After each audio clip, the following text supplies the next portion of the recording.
Muito bom dia, Cláudio. Dormiu bem? Pouco. Eu também fiquei rolando na cama. Ontem foi um ótimo dia importante. Hoje vai ser um bom dia, um dia importante. Amanhã vai ser mais importante, vai ser fundamental. É uma, Mano. é uma, as coisas estão crescendo, né? Nada como um dia após o outro. Sobretudo que vem depois de hoje. Ontem a gente até lembrou, né? Olha, já nos livramos da Dilma, nos livramos do Cunha, falta ver o Lula preso. É a única coisa que falta na nossa meta aí. Eu acho que entre a nossa de todas as nossas, a gente quando começou o site falava como pauta prioritária o impeachment da Dilma, isso incluía também, se juntou também a prisão do Lula, a condenação do Lula, a prisão do Lula e a extinção do PT. Além disso, se juntou a elas, diante do desastre, do cataclismo econômico, essa pauta de reformas econômicas mínima que tem que Claro. ser aprovada, né? Então, acho que hoje em dia a gente se concentra nessas três frentes que sobraram. PT tem de quebrar as pernas do PT, Lula tem de ser posto na cadeia e a reforma da Previdência e a PEC do gasto, esses dois, pelo menos, têm de passar. A gente precisa ter uma divisão da editoria de política da policial, né? O noticiário, por enquanto, ainda tem as duas coisas ainda estão muito unidas, né? Tudo que é política é também polícia, né? Também é judicial, é também Tudo que é economia é polícia também. Então, porque as coisas se misturam, né? A Operação Greenfield é toda ela um retrato da política econômica do petismo levada para o Banco dos Réus.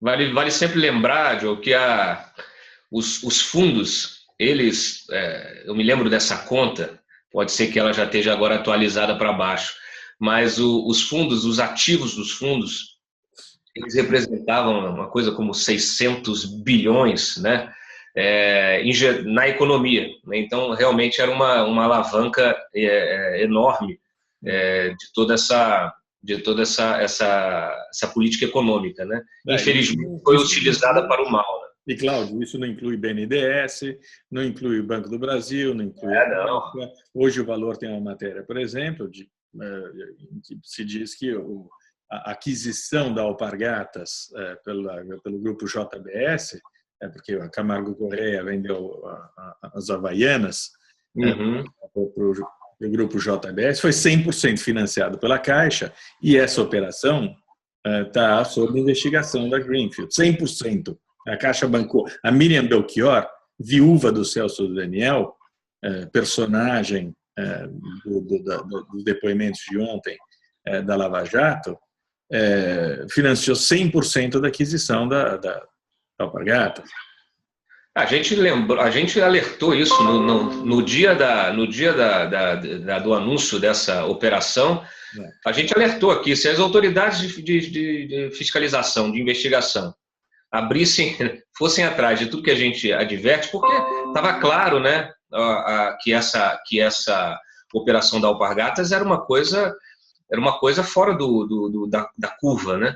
Era uma coisa fora da curva, porque primeiro que como é que você vai financiar 100% de uma operação dessa, né? Com dinheiro público? Muito, muito bacana, né? Muito, muito legal, né? Muito fácil. Muito fácil, né? Ainda mais para um grupo econômico que até que enfim, né? Os procuradores ressaltaram isso, colocaram isso de forma clara, de forma corajosa. Desde a eleição da Dilma, o JBS, que foi praticamente o maior doador, né, da campanha da Dilma, não só da Dilma, doador de campanhas no Brasil inteiro, né? Uma coisa absurda, doou, sei lá, coisa como 300 milhões para todos os candidatos no país. Nenhum grupo econômico pode ter um poder desse sobre a política. É uma coisa simples, né? Porque você passa a ter o Congresso na mão, né? A ter governadores na mão, a ter o presidente da República na mão. Não pode para obter os seus benefícios depois, que são esses empréstimos, facilidades, isenções, né? Então, essa é a questão. É isso, né?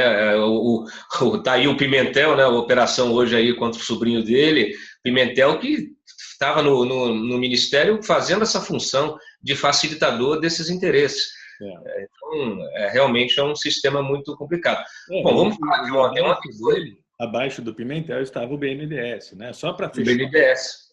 Só para Claro, claro. Luciano Coutinho, que até agora, né, a gente ainda espera ansiosamente que ele seja investigado de verdade. O presidente da Andrade Gutierrez disse que pagava 1% para o PT de tudo que entrava em empréstimos do BNDES. Então, esse é todo um outro filão que vai ter de ser desvendado. A gente, como você disse, a política na mão da polícia, economia idem, e isso não vai parar tão cedo. Nós teremos como o Mário e eu dissemos ontem, tem duas frentes só, né? Tem uma que é muito devagar, muito lenta, que é aqui em Brasília, e outra que segue o ritmo que se esperaria para a justiça em geral. Quer dizer, que é a corte, que é o tribunal do Sérgio Moro. Tem hoje uma passagem importante, o Léo Pinheiro pode dar mais uma indicação do que ele pretende fazer com essa delação premiada. Dependendo do que ele falar para o juiz Sérgio Moro, eles vão poder acertar também os próximos depoimentos dele, que vão ser dados em cima da denúncia contra o Lula pelo triplex, antes que o Lula seja denunciado também pelo sítio, pelas palestras, pelo BNDES, então, pelo tráfico internacional. Então, o mais próximo, o mais iminente, já que nós temos um laudo da PF que indicia o Lula e a Marisa, é esse do triplex. E o Léo Pinheiro pode dar uma ajudinha considerável para mandá-lo para trás das grades. Sem dúvida. A gente está na expectativa aí de amanhã, né, da coletiva que vai ter convocada aí pelo Deltan Dallagnol. A gente espera que seja alguma coisa grande, porque toda vez que eles convocam coletiva para fazer um anúncio de alguma coisa, geralmente é uma denúncia. A última vez, vale a pena a gente lembrar, foi aquela denúncia contra a Cláudia Cruz, né, dentro de toda a investigação do Eduardo Cunha. Então foi uma coisa que eles fizeram uma apresentação com slides, né, fizeram, que é diferente, até para o pessoal, para os leitores entenderem, é diferente daquela coletiva que é mais comum, de sempre que tem uma operação da Polícia Federal, a Polícia Federal com o Ministério Público dá uma coletiva ali no final da manhã, né, com um balanço de alguma operação da Lava Jato. Nesse caso, não. Nesse caso, é o Ministério Público convocando a coletiva, não tem transmissão ao vivo, aí vamos depender das televisões que estiverem fazendo coisa, mas estaremos lá, e a gente espera... Eu recomendo... Bom, o antagonista estará lá e a gente vai mostrar. A expectativa é grande. Mas, bom, nessa coisa de depoimentos ao Moro, ontem a gente teve depoimentos importantíssimos, você antecipou aqui, inclusive o conteúdo do depoimento do Valério, né, que colocou ali, fez aquele elo do mensalão com a questão do Celso Daniel, porque que aí é o mensalão também com o Petrolão, porque se envolve aquele empréstimo que depois acabou virando contrato, né, para o banco, para o Grupo Chaim na Petrobras, etc. E tal, mas com a presença aí de novidade do Valério acusando o Ronan, né, de fazer a chantagem contra o Lula e os demais, né, Dirceu, Gilberto Carvalho e tudo, mas envolvendo José Janene nessa operação, né, que era uma pessoa que a gente não tinha citação dele nesse caso. E me chamou a atenção, Diogo, não sei se você teve a oportunidade de ver os vídeos que a gente divulgou no final da tarde, o Valério, o depoimento do Valério, quando ele fala ali que as coisas, né, ele tem todos os detalhes, não quer falar porque ainda está preso, né, não quer dar mais detalhes, né, embora ele fale, olha, o Silvinho me disse que era um problema do Lula, né, um problema sério do Lula, então, em tese, a gente aqui faz a conexão, olha, se o Ronan estava chantageando o Lula, só podia ser em função do Celso Daniel, e aí coloca o Lula dentro, né, literalmente dentro do caso do Celso Daniel.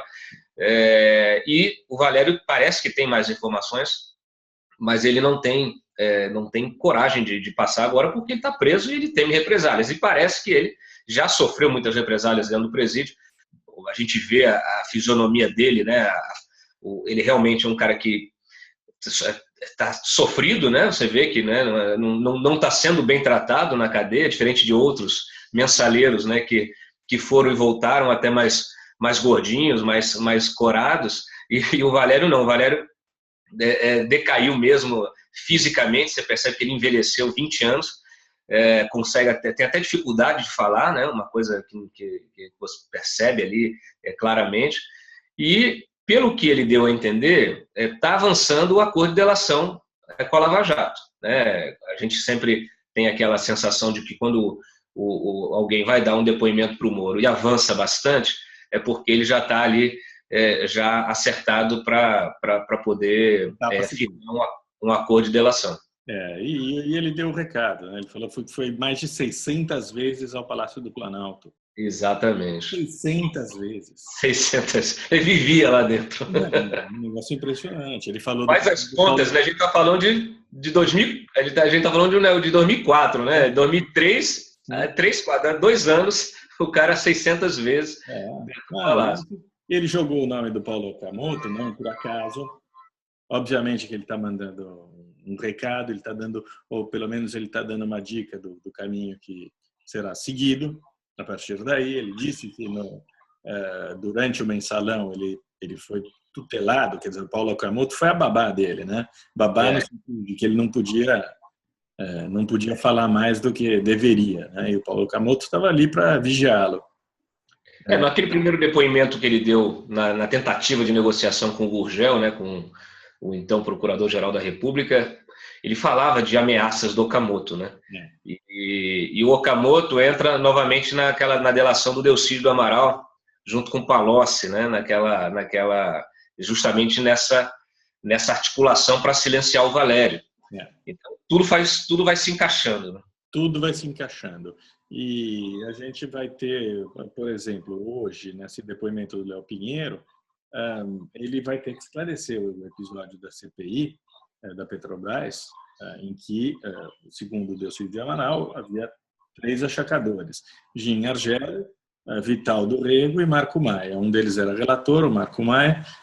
Curiosamente, eu até nem sei se eu publiquei, se eu vou publicar mais tarde, mas por 2 anos seguidos ele foi considerado o parlamentar mais influente do Congresso Nacional.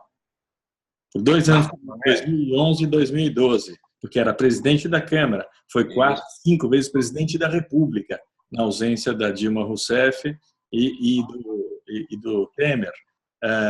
Ele foi posto na presidência da Câmara dos Deputados por vontade da Dilma Rousseff. Ela atropelou todos os outros candidatos do próprio PT para colocá-lo no cargo.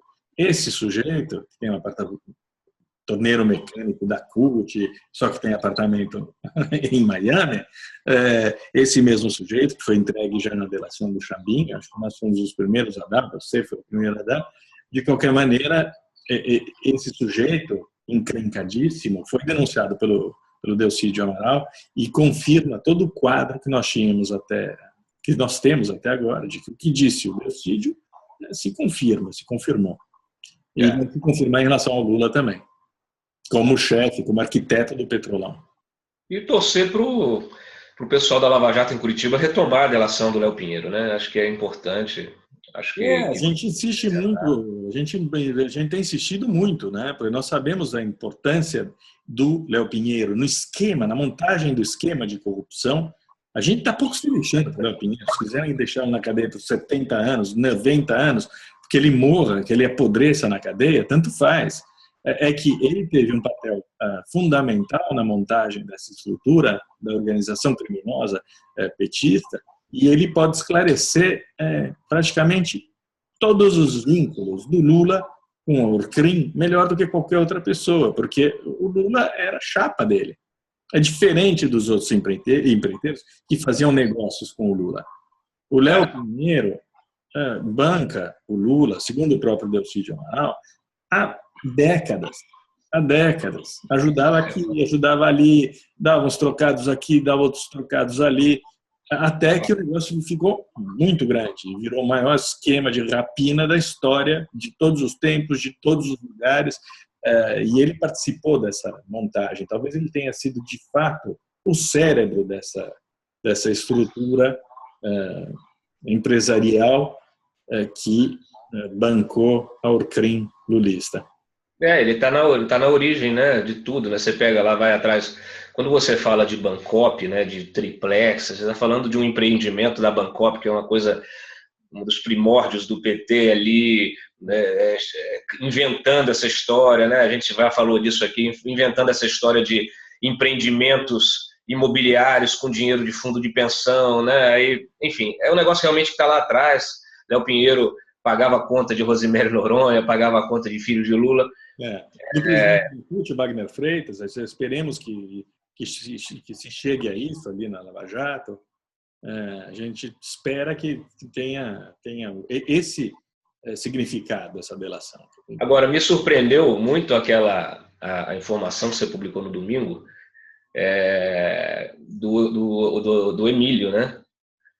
Do Emílio Odebrecht prestando depoimento à Lava Jato, porque realmente... Ele foi investigado pela Lava Jato, quer dizer, etapa precedente ao depoimento. O depoimento você dá depois que assina. É uma conversa, né? Uma conversa inicial. Uma conversa em que se põe... Me surpreendeu por dois motivos. Que o Emílio estivesse em Curitiba, quer dizer, ele não foi a PGR, foi a Curitiba. E segundo, que a informação não vazou. Quer dizer, a gente estava indo no domingo, a entrevista havia sido na segunda-feira, e nada tinha sido... semana não vazou, né? É curioso, quer dizer, o cara mais importante do meio das empreiteiras estava em Curitiba conversando com os procuradores da Lava Jato. Olha, a gente está na bica de finalmente riscar do mapa essa escumalha. Então, na bica. E amanhã a gente vai fazer outra reunião de pauta e vai comentar as notícias do dia ao vivo, esperando que você consiga uma conexão. Boa. Do lugar em que você estiver. Tá bom. Um abração. Valeu. Trabalho. Abração, Cláudio. Tchau, tchau. Tchau.